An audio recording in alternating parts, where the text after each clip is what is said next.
रक्षा मंत्री राजनाथ सिंह चीन के किंगडाओ शहर पहुंचे, जहां चल रही एससीओ यानी शंघाई सहयोग संगठन की रक्षा मंत्रियों की बैठक में हिस्सा उन्होंने लिया और मेजबान चीन के सामने पाकिस्तान पर करारा प्रहार रक्षा मंत्री राजनाथ सिंह ने किया।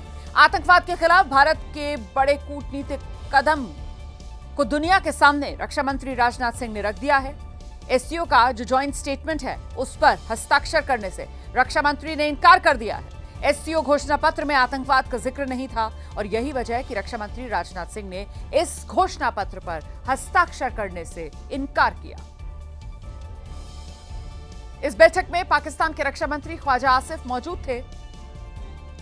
चीन में अब तक भारत और पाकिस्तान के रक्षा मंत्रियों की कोई औपचारिक मुलाकात नहीं हुई है और ये पहले से ही तय था कि दोनों देशों के रक्षा मंत्री मुलाकात नहीं करेंगे। इससे पहले पहलगाम हमले का जिक्र करते हुए रक्षा मंत्री राजनाथ सिंह ने कहा, निर्दोषों का खून बहाने वालों को भारत छोड़ेगा नहीं और कुछ देश आतंकवाद के समर्थक हैं। इसका भी जिक्र रक्षा मंत्री राजनाथ सिंह ने एससीओ रक्षा मंत्रियों की बैठक वाले इस मंच से किया।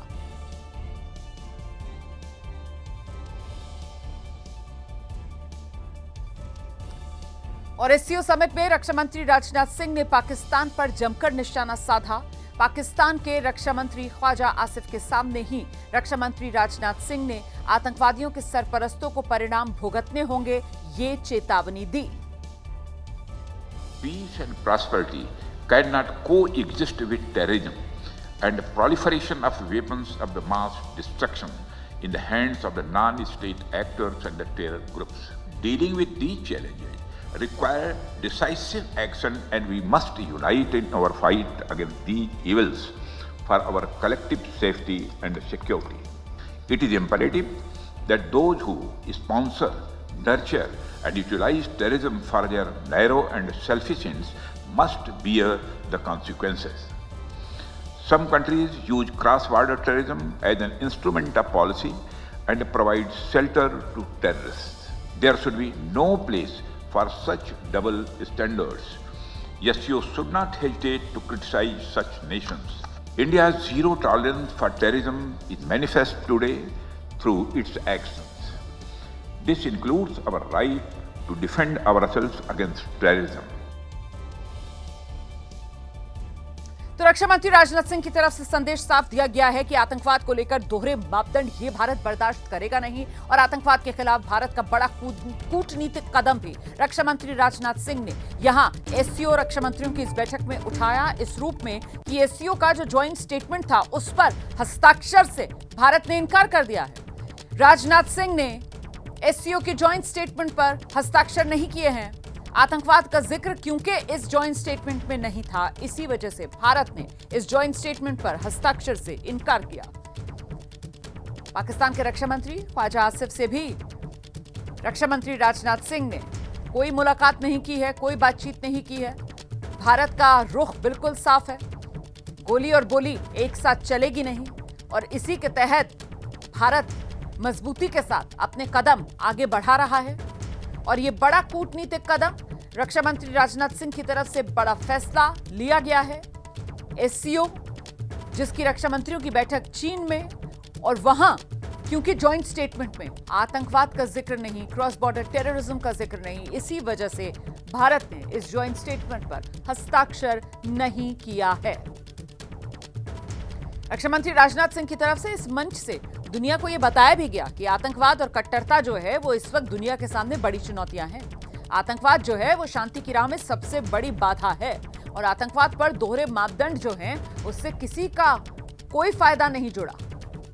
ऐसे में आतंकवाद पर दो मुही नीति हो नहीं सकती। इसी को स्पष्ट करते हुए भारत ने एससीओ रक्षा मंत्रियों की बैठक में जो ज्वाइंट स्टेटमेंट आना था उस पर हस्ताक्षर ही नहीं किए।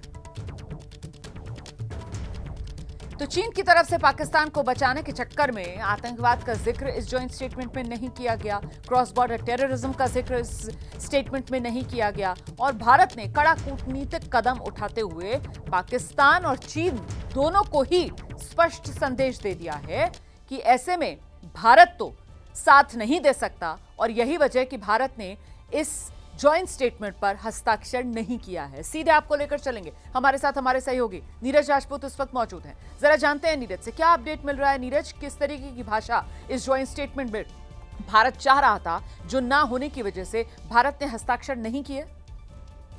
बिल्कुल रोमाना, देखिए ये जो एससीओ समिट चल रही है चिंगदाओ में चीन के, और चीन इस बार अध्यक्षता कर रहा है एससीओ ऑर्गेनाइजेशन की इस मीटिंग का, तो उसी को लेकर ज्वाइंट स्टेटमेंट जारी करना था, जिसमें हम लोग जानते हैं कि एससीओ में ऑर्गेनाइजेशन में भारत और चीन के अलावा पाकिस्तान, रूस, बेलारूस, ईरान और सेंट्रल एशियन कंट्रीज हैं। तो ये सब है, तो इनमें भारत चाहता था कि ज्वाइंट स्टेटमेंट जारी किया जाए, क्योंकि एससीओ का एक मुख्य चार्टर जो है वो काउंटर टेररिज्म है, यानी आतंकवाद के खिलाफ लड़ना है।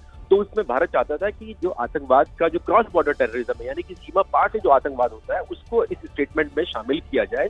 लेकिन चीन, क्योंकि अध्यक्षता कर रहा था, वो इस स्टेटमेंट में क्रॉस बॉर्डर टेररिज्म नहीं डाल रहा था, और उसको सपोर्ट किया पाकिस्तान ने, क्योंकि हम लोग जानते हैं कि चीन और पाकिस्तान के संबंध किस तरह के हैं। तो उसको लेकर भारत के जो रक्षा मंत्री राजनाथ सिंह जी इसमें मौजूद है और शिरकत की है, उन्होंने इस समिट में उन्होंने साफ तौर से मना कर दिया कि वो इस पर हस्ताक्षर नहीं करेंगे जब तक कि क्रॉस बॉर्डर टेररिज्म जो है इंक्लूड नहीं किया जाएगा, क्योंकि उन्होंने इस समिट में आज सुबह ही तो नीरज, जरा दर्शकों को ये भी बताइए कि क्या मतलब निकाला जाए कि अब ये एससीओ रक्षा मंत्रियों की जो समिट है, इसका ज्वाइंट स्टेटमेंट आएगा ही नहीं, या फिर अभी किसी तरीके की कोई गुंजाइश हल्की नजर आ रही है? अभी भी समय है, चीन की तरफ से इस ज्वाइंट स्टेटमेंट की भाषा बदली जा सकती है। बिल्कुल, अभी देखिए, अभी तक ये जारी नहीं किया गया है जो जानकारी मिल रही है। तो इसमें क्या बिना भारत की, क्योंकि ऐसा लगता नहीं है कि बिना भारत के हस्ताक्षर के इस ज्वाइंट स्टेटमेंट को जारी किया जाएगा, या फिर कोई बीच का रास्ता निकाला जाएगा। सबकी निगाहें इस वक्त जो चिंगदाओ पे लगी हुई हैं कि चीन, पाकिस्तान, भारत, क्योंकि रूस के रक्षा मंत्री भी इस वक्त वहाँ उस समिट में मौजूद है, और भारत के और रूस के संबंध कितने मजबूत है। तो आखिरकार किस तरह से एक निकाला जाता है, रास्ता निकाला जा सकता है। लेकिन भारत ने साफ कर दिया है कि इसमें क्रॉस बॉर्डर टेररिज्म का शब्द का इस्तेमाल किया जाना चाहिए, तभी ये ज्वाइंट स्टेटमेंट जो है सभी जितने भी एससीओ देश हैं उन सब के लिए मान्य होगा।